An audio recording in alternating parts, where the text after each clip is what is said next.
தொடர்ச்சியாக தற்போது கிடைக்கப்பட்டிருக்கும் அண்மை தகவலை பார்க்கிறோம். இந்தியா பாகிஸ்தான் நிலையில தொடர்ந்து பதற்றம் நீடித்து வரக்கூடிய நிலையில முப்படை தளபதிகளின் அவசர ஆலோசனை நடைபெற துவங்கி இருப்பதாக கூறப்படுகிறது. ஏற்கனவே முன்னதாகவே அமைச்சர்கள் மட்டத்திலான ஒரு ஆலோசனை நடைபெறும் அப்படின்னு சொல்லியிருந்தாங்க. ஆனால் தற்பொழுது எல்லையில பதற்றம் தொடர்ந்து நீடிக்கக்கூடிய நிலையில முப்படை தளபதிகள் அவசர ஆலோசனையில் ஈடுபட்டு இருப்பதாக கூறப்படுகிறது. நேற்று எல்லாமே பாகிஸ்தான் தாக்குதலை, ட்ரோன் தாக்குதல், ஏவுகணை தாக்குதலை முன்னெடுத்தப்போ ஆரம்பத்தில் இந்தியா தடுப்பு நடவடிக்கைகளை மேற்கொண்டு வந்தது. அதனைத் தொடர்ந்து இன்று அதிகாலை தான் இந்திய தரப்பிலிருந்து ஒரு தகுந்த பதிலடி அப்படின்ற மாதிரி கொடுக்கப்பட்டது. இந்த நிலையில தொடர்ந்து பாகிஸ்தான் தாக்குதலை முன்னெடுக்கிறது. தொடர்ச்சியாக எல்லையோர மாநிலங்களையும் தாண்டி சண்டிகர், டெல்லியை நோக்கி எல்லாமே அவர்கள் வீசறதுக்கு எத்தனிக்கிறாங்க. இப்படின்ற சூழல்ல ஒரு பதற்றம் மேலும் மேலும் அதிகரித்துட்டே வருது. இந்த நிலையில முப்படை தளபதிகள் அவசர ஆலோசனையில ஈடுபட்டு இருப்பதாகத்தான் நம்ம அண்மை தகவலை பார்த்துட்டு இருக்கோம். ஏற்கனவே பல்வேறு சூழல்களில் பிரதமரோடு பாதுகாப்புத்துறை அமைச்சர், முப்படைகளின் தலைமை தளபதி, முப்படை தளபதிகள் தொடர்ந்து ஆலோசனைகளை அவ்வப்போது நிகழ்த்தி கொண்டிருக்கிறார்கள். ஆனால் தற்போது முப்படை தளபதிகள் அவசர ஆலோசனையில் ஈடுபட்டு இருப்பதாக கூறப்படுகிறது. வெங்கட், நமக்கு கிடைக்கப்பட்டிருக்கும் தகவல் படி இது ஆல்ரெடி பிளான்டு ஒன்னா இல்ல அவசரமா இப்போ ஏதாவது ஆலோசனையில இறங்கி இருக்காங்களா? என்ன விவரம்?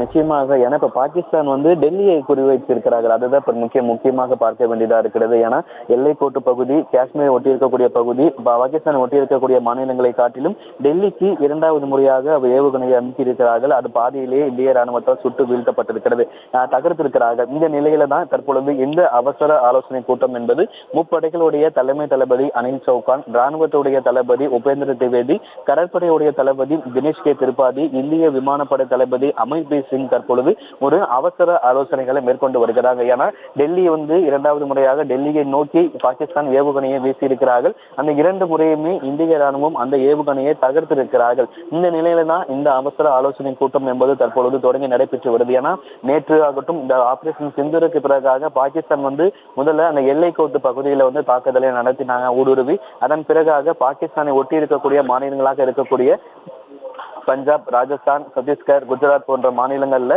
தொடர்ந்து அவ்வப்போது ஊடுருவி ஒரு தாக்குதலை மேற்கொண்டனர். இந்த நிலையில இன்று அதிகாலை டெல்லியை தாக்க வந்த அந்த ஏவுகணை அமிர்தசரஸில் சுட்டு வீழ்த்தப்பட்டது.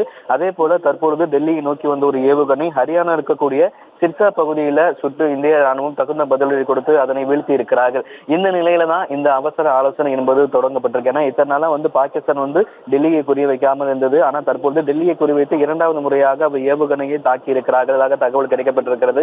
இந்த நிலையில தான் தற்பொழுது முப்படைகளுடைய தலைமை தளபதிகளோட ஆலோசனை என்பது நடைபெற்று இருக்கு. ஏன்னா இன்னும் சற்று நேரத்துல என்ன நடந்து கொண்டிருக்கிறது, தொடர்ந்து நேற்று நள்ளிரவு முதல் இன்று அதிகாலை வரை எல்லைகள்ல என்ன நடைபெற்றுக் கொண்டிருக்கிறது, அடுத்ததாக என்ன செய்ய போகிறோம் என்பது குறித்து வெளியுறவு செயலாளர் விக்ரம் மிஸ்ரி தற்போது செய்தியாளர்களை சந்திக்க இருக்கக்கூடிய ஒரு சூழ்நிலையில் முன்னதாக முப்படை தளபதிகளோடு ஒரு அவசர ஆலோசனை என்பது நடைபெற்று வருகிறது.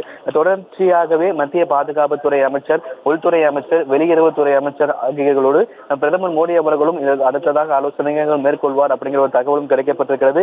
ஏன்னா முன்னதாக இவர்கள், அதாவது முப்படைகளும் ஒருங்கிணைந்து என்ன ஆலோசனைகளை மேற்கொள்வார்கள், அவர்கள் பெறக்கூடிய அந்த யோசனைகளை பிரதமரிடம் தகவல் தெரிவிக்கப்பட்டு அடுத்ததாக என்ன செய்ய, இந்தியா மேலும் தாக்குதலை பாகிஸ்தானுக்கு அந்த தாக்குதல் கொடுக்கக்கூடியதை மேலும் அதிகரிக்குமா அப்படிங்கிற ஒரு கேள்வியும் எழுந்திருக்கிறது. ஏன்னா பாகிஸ்தான் டெல்லியை குறிவைத்திருக்கிறார்கள் அப்படிங்கும் பொழுது இந்தியா தன்னுடைய தாக்குதலை மேலும் தீவிரப்படுத்தும் அப்படிங்கிற தகவல் தான் கிடைக்கப்பட்டிருக்கிறது. இன்னும் சற்று நேரத்தில் வெளியுறவு செயலாளர் விக்ரம் மிஸ்ரி செய்தியாளர்களை சந்திக்க இருக்கக்கூடிய சூழ்நிலையில் முன்னதாக முப்படைகளுடைய தளபதிகளின் அவசர ஆலோசனை நடைபெற்றுக் கொண்டிருக்கிறது. விவரங்களுக்கு நன்றி வெங்கட்.